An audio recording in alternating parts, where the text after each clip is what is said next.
The British royal family, often the subject of intense media scrutiny and public fascination, is not immune to the complex and sometimes strained dynamics that occur behind palace doors. One of the most recent revelations that has captivated both royal watchers and the public alike is Princess Anne's deeply emotional message to her brother, King Charles.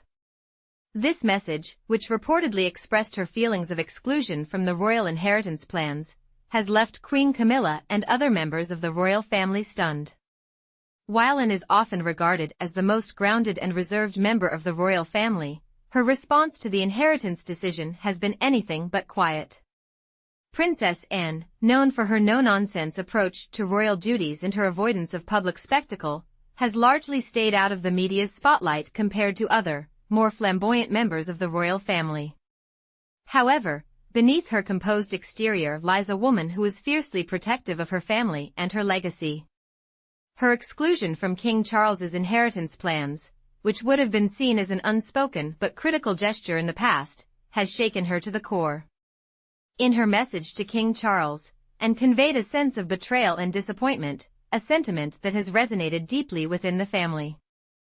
The emotional nature of her message has been reported as a significant moment in the family's ongoing tensions over matters of inheritance and royal responsibilities.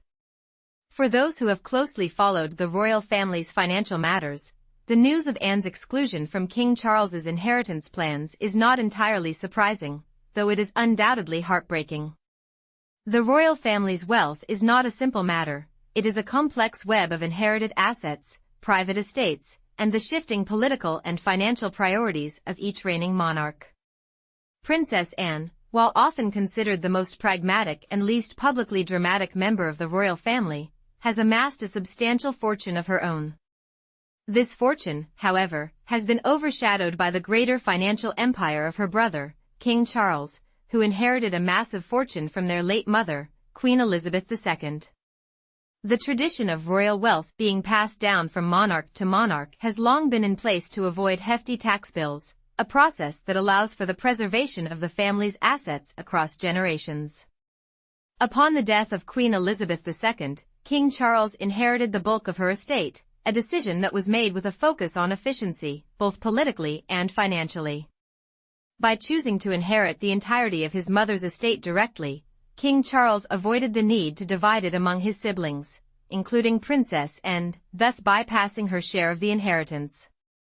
This move, while logical from a tax efficiency standpoint, has been viewed by many as a slight to Anne, who had long been seen as one of the most dedicated and hardworking members of the royal family. Princess Anne's financial standing, though substantial, is far less publicized than that of other royals. On top of her official residence at St. James's Palace in London, Anne owns Gatcombe Park, a sprawling 730-acre estate located in the Gloucestershire countryside. The estate, which was purchased for her by Queen Elizabeth II in 1976 for a price between £500,000 and £750,000, is far more than just a private residence. It includes a grand manor house, stables, polo fields, and multiple other homes that are used by Anne's children, Zara Tindall and Peter Phillips. The estate is a place of immense sentimental value to Anne, who has lived there with her family for decades. While the exterior of Gatcombe Park exudes the grandeur one would expect from a royal estate, the interior is surprisingly modest and unpretentious. A rare photograph released by the royal family, showing Princess Anne and her husband, Sir Timothy Lawrence, in their cozy living room, offers a glimpse into their private life. The setting appears more akin to that of a comfortable family home, rather than a grand royal residence. Despite this seemingly humble appearance, the estate is valued at approximately $15 million, a substantial sum by any measure. The property is expected to be passed down to Anne's children, Zara and Peter, when the time comes. This decision is one that is both practical and deeply rooted in family tradition, ensuring that the estate remains within the family for future generations. However, as with any substantial inheritance, the passing of Gatcombe Park to Zara and Peter will not be without its complications. According to royal experts, the inheritance tax bill on such a large estate could be substantial, potentially creating financial strain for Anne's children. If Gatcombe Park is valued at £6 million, the inheritance tax bill could reach approximately £2.28 million, assuming no exemptions or reliefs are applied. In the United Kingdom, inheritance tax is currently charged at a rate of 40% on estates exceeding £325,000, and this could place a heavy burden on Zara and Peter. The inheritance tax payment is typically required within 6 months of receiving the estate, which could create significant financial pressure, especially for heirs who may not have immediate access to liquid assets. For Zara and Peter, inheriting such a large estate comes with both emotional and financial considerations. The property holds deep sentimental value, as it has been in the family for decades and is the place where Anne and her family have built a life. However, the inheritance tax bill is likely to be a major factor in their decision-making process. While they may be emotionally attached to Gatcombe Park, they would need to ensure that they have the financial resources to cover the tax obligations.